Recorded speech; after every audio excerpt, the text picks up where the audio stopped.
यदि आपने हमारे चैनल कथा संसार को सब्सक्राइब नहीं किया है तो जरूर करें। प्रथम पूज्य श्री गणेश जी को नमस्कार करते हुए कथा का प्रारंभ करते हैं। कथा के अनुसार अमरपुर नगर में एक धनी व्यापारी रहता था। दूर दूर तक उसका व्यापार फैला हुआ था। नगर में उस व्यापारी का सभी लोग मान सम्मान करते थे। इतना सब कुछ होने पर भी वह व्यापारी अंतर्मन से बहुत दुखी था, क्योंकि उस व्यापारी का कोई पुत्र नहीं था। दिन रात उसे एक ही चिंता सताती रहती थी कि उसकी मृत्यु के बाद उसके इतने बड़े व्यापार और धन संपत्ति को कौन संभालेगा। पुत्र पाने की इच्छा से वह व्यापारी प्रति सोमवार भगवान शिव की व्रत पूजा किया करता था। सायंकाल को व्यापारी शिव मंदिर में जाकर भगवान शिव के सामने घी का दीपक जलाया करता था। उस व्यापारी की भक्ति देखकर एक दिन पार्वती जी ने भगवान शिव से कहा, हे प्राणनाथ, यह व्यापारी आपका सच्चा भक्त है। कितने दिनों से यह सोमवार का व्रत और पूजा नियमित रूप से कर रहा है। भगवान आप इस व्यापारी की मनोकामना अवश्य पूर्ण करें। भगवान शिव ने मुस्कुराते हुए कहा, हे पार्वती, इस संसार में सबको उसके कर्म के अनुसार फल की प्राप्ति होती है। इसके बावजूद पार्वती जी नहीं मानी। उन्होंने आग्रह करते हुए कहा, नहीं प्राणनाथ, आपको इस व्यापारी की इच्छा पूरी करनी पड़ेगी। यह आपका अनन्य भक्त है। प्रति सोमवार आपका विधिवत व्रत रखता है और पूजा अर्चना के बाद आपको भोग लगाकर एक समय भोजन ग्रहण करता है। आपको इसे पुत्र प्राप्ति का वरदान देना ही होगा। पार्वती का इतना आग्रह देखकर भगवान शिव ने कहा, तुम्हारे आग्रह पर मैं इस व्यापारी को पुत्र प्राप्ति का वरदान देता हूँ, लेकिन इसका पुत्र 16 वर्ष से अधिक जीवित नहीं रहेगा। उसी रात भगवान शिव ने स्वप्न में उस व्यापारी को दर्शन देकर उसे पुत्र प्राप्ति का वरदान दिया और उसके पुत्र के 16 वर्ष तक जीवित रहने की बात भी बताई। भगवान के वरदान से व्यापारी को खुशी तो हुई, लेकिन पुत्र की अल्पायु की चिंता ने उस खुशी को नष्ट कर दिया। व्यापारी पहले की तरह सोमवार का विधिवत व्रत करता रहा। कुछ महीने पश्चात उसके घर में अति सुंदर पुत्र उत्पन्न हुआ। पुत्र जन्म से व्यापारी के घर में खुशियाँ भर गई। बहुत धूमधाम से पुत्र जन्म का समारोह मनाया गया। व्यापारी को पुत्र जन्म की अधिक खुशी नहीं थी, क्योंकि उसे पुत्र की अल्पायु के रहस्य का पता था। यह रहस्य घर में किसी को नहीं मालूम था। विद्वान ब्राह्मणों ने उस पुत्र का नाम अमर रखा। जब अमर 12 वर्ष का हुआ तो शिक्षा के लिए उसे वाराणसी भेजने का निश्चय हुआ। व्यापारी ने अमर के मामा दीपचंद को बुलाया और कहा कि अमर को शिक्षा प्राप्त करने के लिए वाराणसी छोड़ आओ।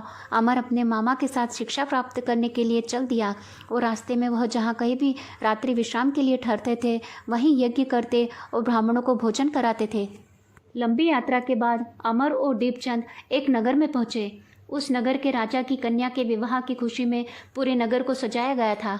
निश्चित समय पर बारात आ गई, लेकिन वर का पिता अपने बेटे के एक आंख के काने होने के कारण बहुत चिंतित था।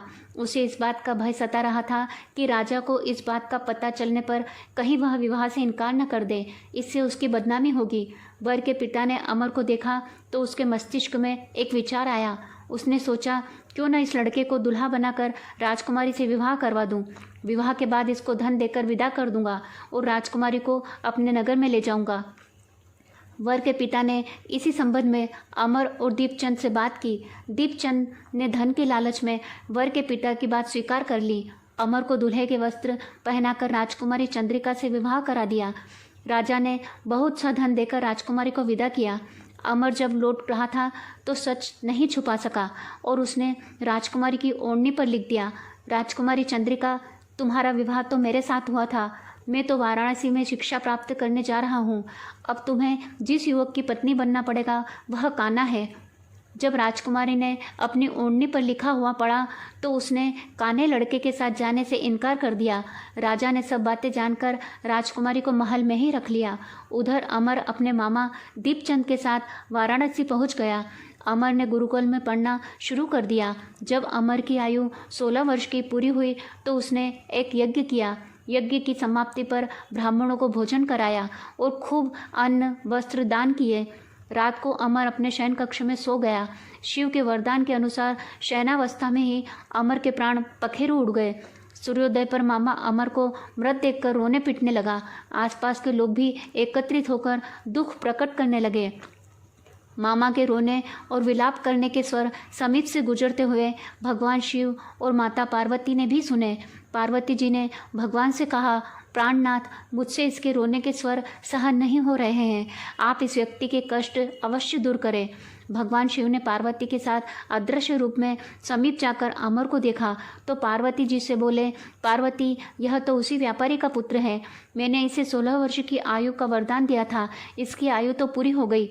पार्वती ने फिर भगवान शिव से निवेदन किया, हे प्राणनाथ, आप इस लड़के को जीवित करें, नहीं तो इसके माता पिता पुत्र की मृत्यु के कारण रो रो कर अपने प्राणों का त्याग कर देंगे। इस लड़के का पिता तो आपका परम भक्त है, वर्षों से सोमवार का व्रत करते हुए आपको भोग लगा रहा है। पार्वती के आग्रह करने पर भगवान शिव ने उस लड़के को जीवित होने का वरदान दिया और कुछ ही पल में वह जीवित होकर उठ बैठा। शिक्षा समाप्त करके अमर मामा के साथ अपने नगर की ओर चल दिया। दोनों चलते हुए उसी नगर में पहुँचे जहां अमर का विवाह हुआ था। उस नगर में भी अमर ने यज्ञ का आयोजन किया। समीप से गुजरते हुए नगर के राजा ने यज्ञ का आयोजन देखा। राजा ने अमर को तुरंत पहचान लिया। यज्ञ समाप्त होने पर राजा अमर और उसके मामा को महल में ले आया और कुछ दिन में उन्हें महल में रखकर बहुत सा धन वस्त्र देकर राजकुमारी के साथ विदा किया। रास्ते में सुरक्षा के लिए राजा ने बहुत से सैनिकों को साथ भेजा। दीपचंद ने नगर में पहुंचते ही एक दूत को घर भेजकर अपने आगमन की सूचना भेजी। अपने बेटे अमर के जीवित वापस लौटने की सूचना से व्यापारी बहुत प्रसन्न हुआ। व्यापारी ने अपनी पत्नी के साथ स्वयं को एक कमरे में बंद कर रखा था। भूखे प्यासे रहकर व्यापारी और उसकी पत्नी बेटे की प्रतीक्षा कर रहे थे। उन्होंने प्रतिज्ञा कर रखी थी कि यदि उन्हें अपने बेटे की मृत्यु का समाचार मिला तो दोनों अपने प्राण त्याग देंगे। व्यापारी अपनी पत्नी और मित्रों के साथ नगर के द्वार पर पहुंचा। अपने बेटे के विवाह का समाचार सुनकर पुत्र वधू राजकुमारी चंद्रिका को देखकर उसकी खुशी का ठिकाना न रहा। उसी रात भगवान शिव ने व्यापारी के स्वप्न में आकर कहा, हे श्रेष्ठी, मैंने तेरे सोमवार के व्रत करने और व्रत कथा सुनने से प्रसन्न होकर तेरे पुत्र को लंबी आयु प्रदान की है। व्यापारी बहुत प्रसन्न हुआ। सोमवार का व्रत करने से व्यापारी के घर में खुशियाँ लौट आई। शास्त्रों में लिखा है कि जो स्त्री पुरुष सोमवार का विधिवत व्रत करते हैं और व्रत कथा सुनते हैं, उनकी सभी इच्छाएं पूरी होती है। यदि आपको कथा पसंद आई हो तो लाइक व शेयर अवश्य करें। जय श्री कृष्णा।